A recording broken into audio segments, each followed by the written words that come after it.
पिछले साल नवंबर में उत्तर प्रदेश के संभल में हुए दंगों को लेकर 3 सदस्यीय न्यायिक आयोग ने अपनी रिपोर्ट आज मुख्यमंत्री योगी आदित्यनाथ को सौंप दी है। रिपोर्ट को अभी सार्वजनिक नहीं किया गया है, लेकिन सूत्रों के मुताबिक इस रिपोर्ट में चौंकाने वाले खुलासे हुए हैं। संभल हिंसा मामले में कमेटी की रिपोर्ट अब मुख्यमंत्री योगी आदित्यनाथ को दे दी गई है। सूत्रों के मुताबिक 24 नवंबर 2024 की हिंसा पूर्व नियोजित साजिश और षड्यंत्र का नतीजा थी। सूत्रों के मुताबिक ये भी खबर सामने आ रही है कि 540 पन्नों की इस रिपोर्ट में यहां हिंदुओं की घटती आबादी और दंगों का जिक्र किया गया है। अब इस रिपोर्ट को लेकर सियासी बयानबाजी तेज हो गई है।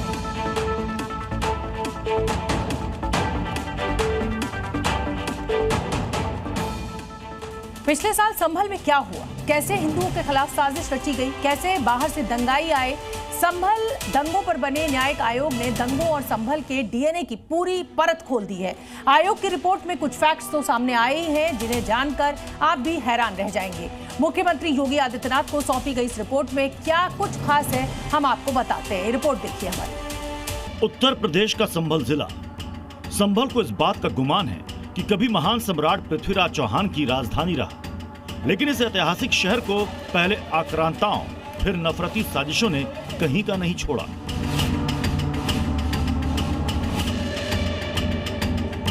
संभल को दंगों का शहर बना दिया गया। धार्मिक नफरत ने इसे हिंसा की प्रयोगशाला में तब्दील कर दिया।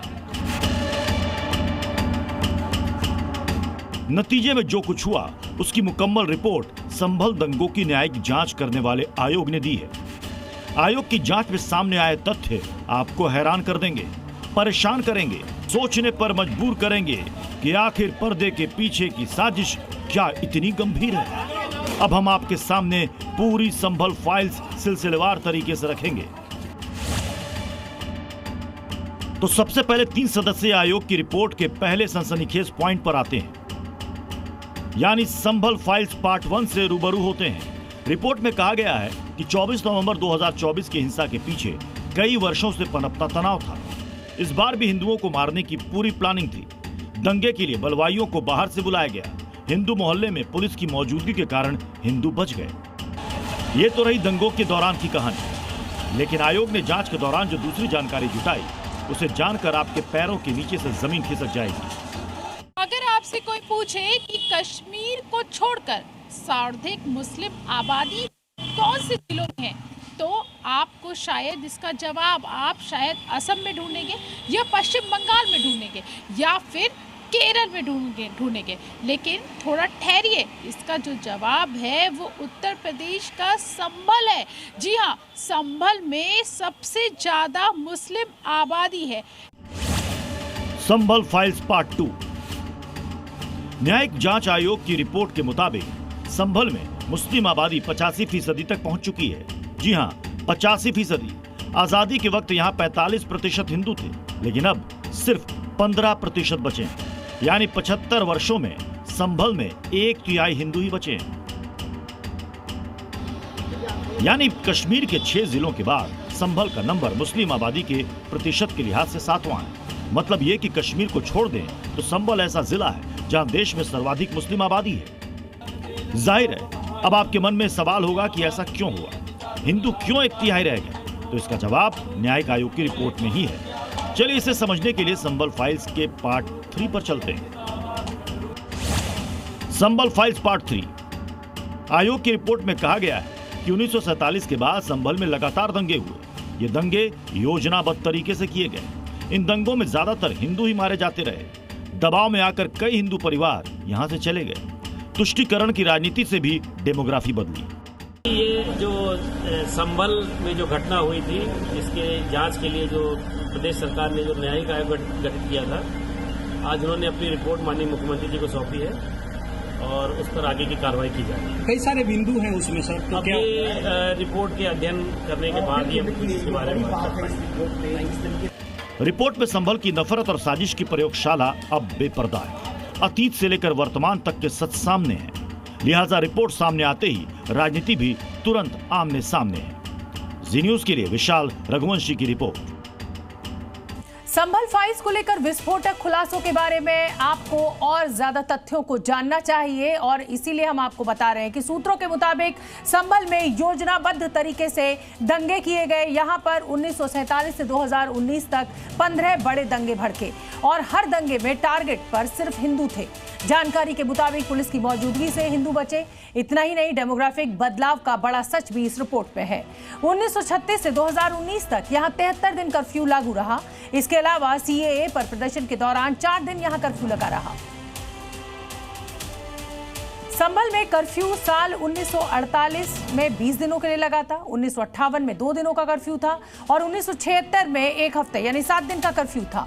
1978 में 30 दिनों का कर्फ्यू और 1992 में 8 दिनों का कर्फ्यू था। साल 2019 में 6 दिन का ये कर्फ्यू लगा था। तो संभल में हिंदुओं से साजिश के सबूत अब सामने आ रहे हैं। उत्तर प्रदेश के पूर्व डीजीपी और संभल दंगे पर बने न्यायिक कमेटी के मेंबर एके जैन से जी न्यूज संवाददाता विशाल रघुवंशी ने इस बारे में और ज्यादा जानकारी ली, उनसे बातचीत की। उन्होंने कहा कि रिपोर्ट आज मुख्यमंत्री योगी आदित्यनाथ को सौंप दी गई है। जो कमीशन की रिपोर्ट बनी थी वो माननीय मुख्यमंत्री जी को सौंप दी गई है आज सुबह। सर, कितने दिन ये पूरी जांच चली और कितने फेजेस में, अगर हम थोड़ा सा टेक्निकलिटी जानना चाहें तो? 24 नवंबर को घटना हुई थी, दिसंबर से जांच शुरू हुई थी, पहले दिसंबर से वो समाप्त हो गई है। सर, कितने लोग के बयान दर्ज हुए थे, कितने टोटल? क्योंकि आप लोग लगातार हम देख रहे थे कि सचिवालय जाके बैठते थे जनपद में, वहाँ पे लोग बयान दर्ज कराने आते थे, सभी के बयान दर्ज भी हुए थे। तो कितने आधार पर, किन किन आधारों पर जो है ये रिपोर्ट सौंपी गई है? भैया, आधार का मैं उस पर कोई जिक्र नहीं कर सकता। जितने भी विटनेसेस थे, पब्लिक के थे, जो जेल में बंद थे और पुलिसकर्मी हैं, जो एडमिनिस्ट्रेशन के लोग हैं, सबके बयान दर्ज हुए हैं और सब बयान जो दर्ज हुए हैं वो सब कमीशन की रिपोर्ट में अंकित हैं। सर, एक सवाल ये है कि पॉलिटिकल लोग भी आए थे, वर्ग भी आए थे, तमाम जो सपा के विधायक हैं उनके भी आए थे बयान, उनको भी रखा गया था कोर्ट? सबके, वो तो सब जो भी हैं सबके एविडेंस रिकॉर्ड हुई है और वो बाकायदा सब अंकित की गई है। सर, कितने पन्नों की रिपोर्ट है, कुछ बता सकते हैं अगर रिपोर्ट? काफ़ी वॉल्यूमिनस है, वॉल्यूमिनस रिपोर्ट है, वो दी गई है। वो अभी तो कैबिनेट से अप्रूव होगी, फिर विधानसभा के पटल पर रखी जाएगी, उसी के बाद सार्वजनिक होगी। संभल फाइल्स में ऐसे कई बड़े खुलासे हुए हैं जिसके बारे में पहले से सवाल खड़े हो रहे थे। सबसे बड़ी बात तो यह है कि नवंबर 2024 की हिंसा पूर्व नियोजित थी और इसके लिए साजिश रची गई थी। दंगों में ज्यादा नुकसान हिंदुओं को पहुंचा था। यहां पर पहले 45% हिंदू आबादी थी, अब ये घटकर 15% रह गई है, जबकि 55% मुस्लिम आबादी बढ़कर 85% पहुंच गई है। संभल में हरिहर मंदिर के प्रमाण भी मिले हैं। मौलाना साजिद की अगर हम बात करेंगे, जैसा कि हमने आपको रिपोर्ट दिखाई, तो मौलाना साजिद जो है संभल रिपोर्ट को जो मुख्यमंत्री योगी आदित्यनाथ को सौंप दी गई है उसे लेकर अब गंभीर सवाल खड़े कर रहे हैं। हम आपको सियासी बयानबाजी भी दिखाना चाहते हैं। ये बायस रिपोर्ट है। मैं समझता हूँ ये दंगा और नफरत फैलाने वाली रिपोर्ट है। इसकी वजह से फिर संभल में दंगे भड़केंगे, फिर हिंदू मुसलमान होगा। सीएम योगी को चाहिए कि इस पर दोबारा जांच कराएं और जिन लोगों ने ये रिपोर्ट पेश की है, मैं समझता हूं वो उसी मानसिकता के लोग हैं जो मानसिकता देश में दंगा फैलाना चाहती है, नफरत फैलाना चाहती है। हम इस रिपोर्ट को सही रिपोर्ट नहीं मानते। वसीम बरेलवी जी की 2 पंक्तियां हैं कि फैसला लिखा रखा हुआ है पहले से खिलाफ, आप क्या खाक सफाई देंगे? तो भारतीय जनता पार्टी की सरकार में संभल हिंसा को लेकर एक गोपनीय रिपोर्ट माननीय मुख्यमंत्री जी को सौंपी गई। उस गोपनीय रिपोर्ट में क्या लिखा हुआ है ये उस कमेटी के हेड मीडिया के सामने चर्चा करते हैं, लेकिन वो रिपोर्ट गोपनीय है। सूचना विभाग बताता है क्या चलाना है क्या नहीं चलाना है, लेकिन वो रिपोर्ट गोपनीय है। तो ऐसी गोपनीय रिपोर्ट के बारे में जनता भली भांति जानती है कि भारतीय जनता पार्टी ऐसी गोपनीय रिपोर्ट केवल जनता का ध्यान मुख्य मुद्दों से बांटने के लिए लेके आती है। भारतीय जनता पार्टी का कोई भी हथकंडा अब पीडीए के सामने चलने वाला नहीं है।